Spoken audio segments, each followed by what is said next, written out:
I got a good question from somebody who asked me,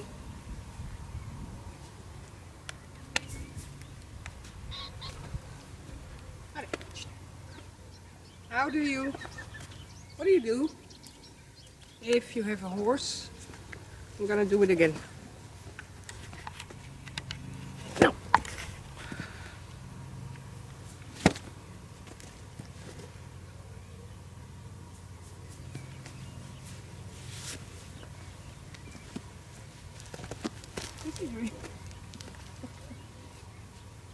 Come on, get out. Okay, I'm gonna do it like this. Hi. Today I got a question of somebody who asked me, what do you do if a horse doesn't come to you? And I have to admit that I don't recognize the problem myself, because somehow these horses always come to me and I actually have to defend myself in not getting too close. So I also have to laugh over it. I'm gonna get a stick because otherwise he will pull me over. Why does he do it? Because I'm his friend and he wants to give me a connection, but he gives me a connection which I think is a little bit rough. I don't know if you can see it, but he doesn't really care, because his way of expressing, he wants it so much that he does it anyway. I can hit him. Huh? You can see he's not feeling abused at all. Anyway, but never. No. How do I teach a horse this? I didn't teach him this. It's him. He just likes to bond and he wants to be together with his human friend. And I know that if you have a horse that doesn't want to come or walks away from you, it might give you doubts on, do I do something wrong? It's not always you who's doing something. It's also the horse. It's like with him. He is not, I didn't teach him to come to me and to join me and to be together with me as close as he can. He would almost go into me. It's something he has in himself. It's a sign of a past which is not bad. If he had bad experiences, he wouldn't do it. He wouldn't be so close. It also, and I think that's something that might help other people. It's also about a pattern, about a system you build in what you do. When I had my first own horse, it was a mare, she was insecure, she was doubting a lot of things. And I was also insecure because I didn't know her yet. And she was very high temperamented, she was the same breed as he is. And there are the other guys also coming in. And I just, the first time I went on a how do you say it in English? Walk outside. We galloped and I was having fun and I was galloping wow, and I wanted to say, oh, now we're going back to the walk, but she didn't stop. And I remember that I had to turn her not in the fence, but in plants to make her stop. And I also remember that I thought it would be a big smash, but it didn't. She stopped herself too, so she also used her brains. But I knew when I fell that she was nervous at that moment. She had this snaffle bit, you know the bit, the snaffle bit, and it was a thick bit, so I thought, well, it's the most soft one I can find. And then somebody showed me when we were back home, we walked home, I didn't gallop anymore, and then somebody asked me to feel inside the mouth, feel there, and I feel big parts of meat. It was the same as you have on your shoes. So that told me that she was pulled a lot. So she didn't respond anymore on the pulling. She didn't respond because it was done so many times that she didn't feel like it. What does it have to do with a horse that doesn't want to come to you? When you over ask a horse, and that's a difference. What I think is very, very, very important. The difference in between psychology and training.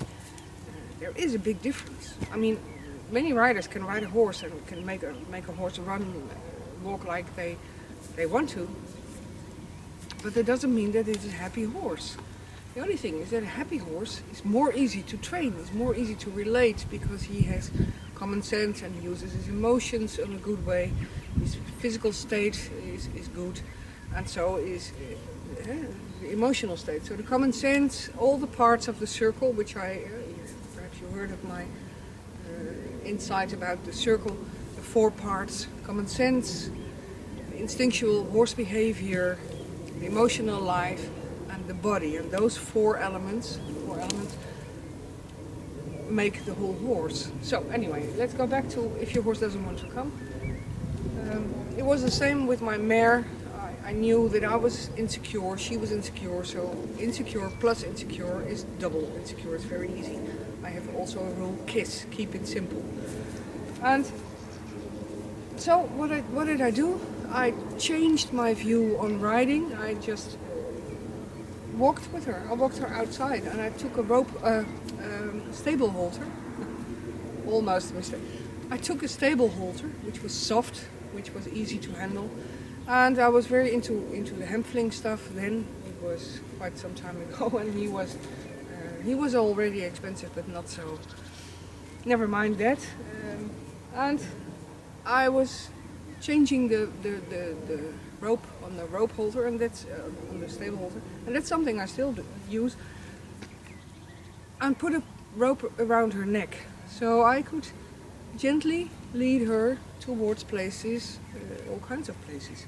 It helped because that was a way for me to get to know this horse better, and we could almost go. There my friend is again, and I think he's going to tell me let's go inside, because that's what we always do. You see, he has this this terrible need of being a little bit too rough. That's why I have this stick, and so I can hit him as hard as I can. Oh, I think it didn't impress him a lot. It's being attractive for the horse is it has to do with a lot of things. He trusts me. He knows that with his silly stick I cannot hurt him. He knows. Besides, he's very self-assured, and this being so self-assured also is a part of getting bonded. It was the same with the mare. When we got to know each other better, we could do more things. Besides of that, I changed the snaffle into a Spanish bit, which was more soft, so you can also anyway use it on the mouth part. Because I refused to use these rope halters with these nuts. I thought they were too rough, so I chose for the bit. Anyway, that's a choice you make as a rider. You can have all kinds of things, and on the sand place I like to sit on her with a stable halter and a rope and just make things very small and very smooth, and so we could gently go towards our future. I have to admit that she never, the flesh on her mouth never got away. So she stayed pretty rough on her mouth, according to my ideas. When I ride, he's there, you can't see him now. When I ride this golden horse, he's so soft in his mouth, then you only have to move your fingers a little bit. And that's what I want. And that's also what I want with free horses. Well, be attractive. You can use some food. You can do all kinds of things. Take your horse outside, do something funny, do something he likes, grazing grass or something. Take some treats with you. Don't feed him all the time, because then it becomes a habit. It's like pulling the reins, no matter what kind of halter you use. If you pull the reins too much, it gets a habit, and then it's a bad habit, and then you are learning yourself and the horse. When we go outside, we pull. That's what we all do. Okay, I'm going to take him in now, so hope it's useful, and I hope, having a good relationship. Again, a happy horse is a very good horse to train. It's very easy to train a happy horse, But to make a horse happy is not training, it's more, it's getting related, it's getting bonded together and make it attractive for both, for you and for the horse. And one more thing I want to say, especially females have this strong intuition. Something inside you always tells you or guides you, this is good and this is not good. If there is anything, well, you can mail me, of course. I get mails. I like to respond on those. But if there's anything wrong, if you doubt anything, think it over. And having a relationship with a horse is not something you do in weeks. It's something you do in years. It takes a few years before you really get to know your horse. And that goes the same for the horse. Okay. Thank you for watching. Hope it helps. Thank you.